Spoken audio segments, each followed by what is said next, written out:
Nabi Adam dikabarkan oleh Allah, kalau bukan karena Muhammad, aku tidak ciptakan engkau. Inilah hadis yang paling sahih mengenai bahwa yang lebih awal ada adalah Nabi Muhammad. Tapi ingat, di situ tidak disebutkan aku ciptakan Muhammad, bukan. Kalimatnya cuma, kalau bukan karena Muhammad, aku tidak ciptakan engkau wahai Adam. Itulah nur yang masuk ke dalam diri Nabi Adam. Dengan nur itulah Nabi Adam dapat memandang arasnya. Tadi skenario-nya apa ceritanya? Allah ingin menciptakan, menjadikan di muka bumi khalifah. Dibuatlah cerita drama surgawi. Langsung sutradaranya Allah. Lakonnya Nabi Musa. Tim horenya malaikat, lawan antagonisnya iblis. Apa kata Allah? Wahai malaikat, nama-nama ini. Jadi nama benda-benda di surga ditanya kepada malaikat. Malaikat tidak pernah kuliah, malaikat cuma disuruh zikir. Satu malaikat punya satu zikir, ada yang 2 zikir, ada yang 3 zikir. Tambah banyak zikir malaikatnya, tambah mulia dia di sisi Allah, tambah banyak sayap di belakangnya. Jadi sayap malaikat itu tergantung zikirnya paling banyak berapa. Akhirnya semua malaikat mengatakan subhanaka, maha suci engkau ya Allah, la ilma lana, kami tidak pernah belajar, tidak ada ilmu ya Rabb. Jadi kalau orang pengen dapat ilmu laduni tapi nggak pernah belajar, dia tidak akan pernah dapat ilmu apa-apa. Harus tetap belajar sebagai asbab laduni. Meskipun laduni itu langsung dari Allah Subhanahu wa Ta'ala. Karena ladun itu isinya nur Muhammad. Ketika nur masuk, tapi bahkan di sekolah dia nggak bisa cerita, dia cuma nangis-nangis aja paling. Dia cuma paham tapi tidak bisa cerita. Para malaikat dapat percikan nur tapi tidak pernah kuliah. Nabi Adam dikuliahkan Allah. Wa 'allama Adam al-asma'a kullaha. Nabi Adam dikuliahkan di surga.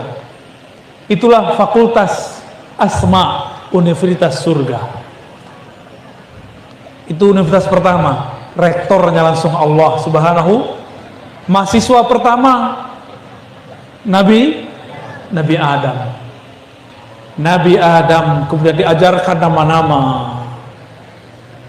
sehingga dia tahu benda ini namanya apa, zikirnya apa, makhluk ini namanya apa, zikirnya apa. Bahkan malaikat dengan malaikat kadang tidak tahu nama.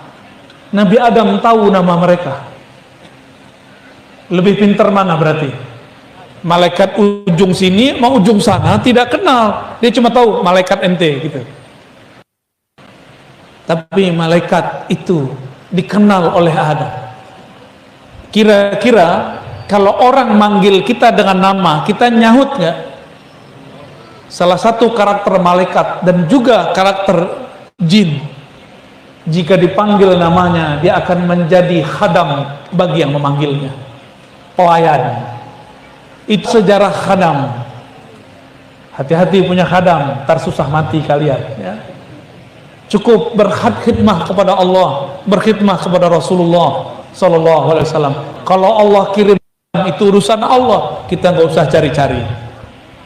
Nabi Adam sebutlah semua nama-nama, hatta nama malaikat. Akhirnya malaikat yang disebut namanya itu kemudian merasa ini tuanku.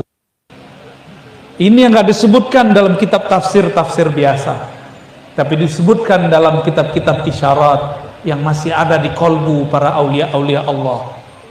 Jadi kitab itu ada yang belum jadi tulisan, belum maktub, tapi sudah mastur fil qulub, fis sudur. Dia mastur fis sudur, sudah terukir di kolbunya para wali-wali Allah. Maka mereka bisa menyampaikan itu. Adam menjadi primadona di surga.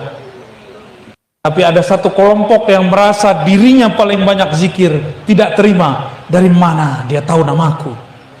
Azazil itu punya nama lain, nggak boleh kasih tahu. Ada lagi nama kecil dia, disebutkan sedikit isyaratnya dalam kitab Tabari, tapi Imam Tabari sendiri dia tidak sadar kalau itu namanya iblis. Sekelas Imam Tabari,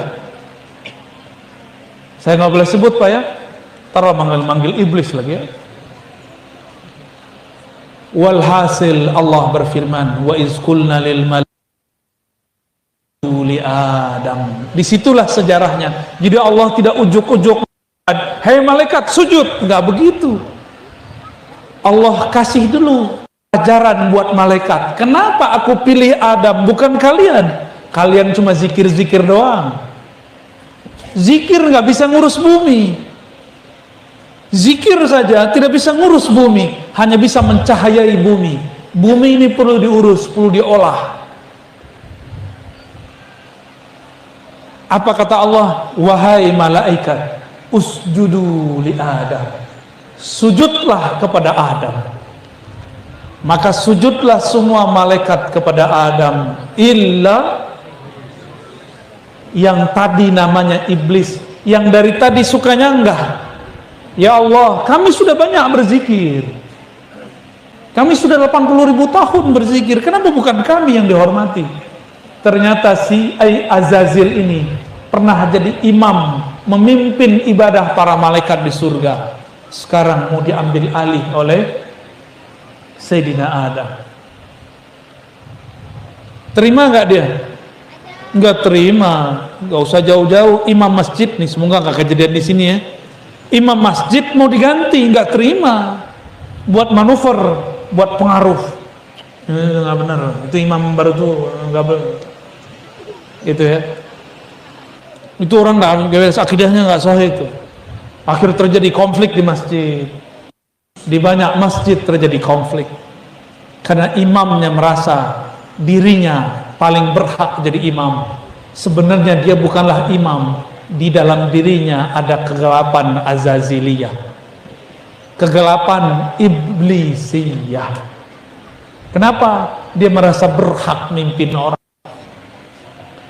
Maka iblis tetap membusungkan dadanya mengatakan, tidak, ana khairum minhu, aku kan lebih baik daripada dia. Dia belum pernah zikir sebanyak aku zikir, belum pernah ibadat berhak aku bertorikot. Hati-hati ahli wirid ya, setan lebih lama zikir daripada ente ya. Mentang-mentang sudah baca Ratibul Haddad, Ratibul Attas, Wirdul Latif, merasa lebih suci daripada orang nggak baca. Tunggu dulu, kita baru baca pagi sore, ibu baca dari pagi sampai sore, sore sampai pagi, 80.000 tahun. Ada yang punya zikir begitu? Itulah sebabnya kenapa Barsisa masih bisa tertipu pada dia zikir 300 sampai 500 tahun. Karena dia baru ahli zikir, bukan ahli ilmu. Itulah sebabnya Juraij bisa diselamatkan oleh Allah. Meskipun zikirnya belum banyak, sholatnya belum seberapa. Dia bertanya kepada Allah, ya Allah, yang benar ibuku memanggil atau sholat? Tapi Allah uji dia. Belum dikasih jawaban. Akhirnya beliau dituduh menjadi bapak selingkuhan seorang perempuan, punya anak. Juraij ini usut punya usut, ternyata seorang nabi tapi bukan rasul. Kalau dia nabi bisa dialog dengan Allah, maka dia tanya, ya Rabb, apa yang harus aku lakukan? Allah mewahyukan ke dalam kalbu Juraij, wahai Juraij, colek, gelitikin anak itu. Itu bayi baru lahir. Bisa ngomong nggak Pak bayi baru lahir? Kalian baru lahir bisa ngomong nggak? Juraij gelitikin itu si bocah bayi. Lalu Juraij nanya, bocah, man abu? Bapak ente siapa? Itu anak kecil ngomong, padahal dia belum pernah belajar bicara. Abi ra'iyal ghanam. Bapak aku tuh yang ngebala kurma di sudut sono. Langsung semua orang yang hadir minta maaf, cium tangan kakinya Juraij. Mereka kemudian mengatakan, maaf wahai Tuan Juraij, kami sudah hancurkan surau engkau, kami akan bangun surau engkau dari emas. Bingung mereka, kok anak kecil bisa ngomong cuma digelitikin Juraij. Kenapa Juraij bisa selamat? Karena dia mengenal, berilmu, tidak hanya ahli zikir. Maka saya mengimbau, jangan hanya cari ijazah zikrullah, carilah ilmu ma'rifatullah. Lalu malaikat Azazil ini dicopot dari pangkatnya, maka Allah mengatakan illa iblis, berubah namanya dari Azazil menjadi iblis. Iblis itu artinya al-iyaz rahmatillah, yang berputus asa dari rahmat Allah. Maka siapa saja yang tidak ada rahmat di kalbunya, tidak ada kelembutan di kalbunya, maka dia pewaris iblis, bukan pewaris Rasulullah sallallahu alaihi wasallam. Allah tanya kepada Azazil yang sudah jadi iblis, ada apa dengan engkau? Engkau kan sudah lama berzikir, nama-namaku sudah jadi buah bibirmu. Apa kata Azazil? Ya Rabb, khalaqtani min nar, ciptakan aku dari api, dia dari tanah, tentu aku lebih mulia dari dia. Dapat ilmu apa? Mana ada dalil api lebih mulia dari tanah? Ada nggak? Nggak ada kan?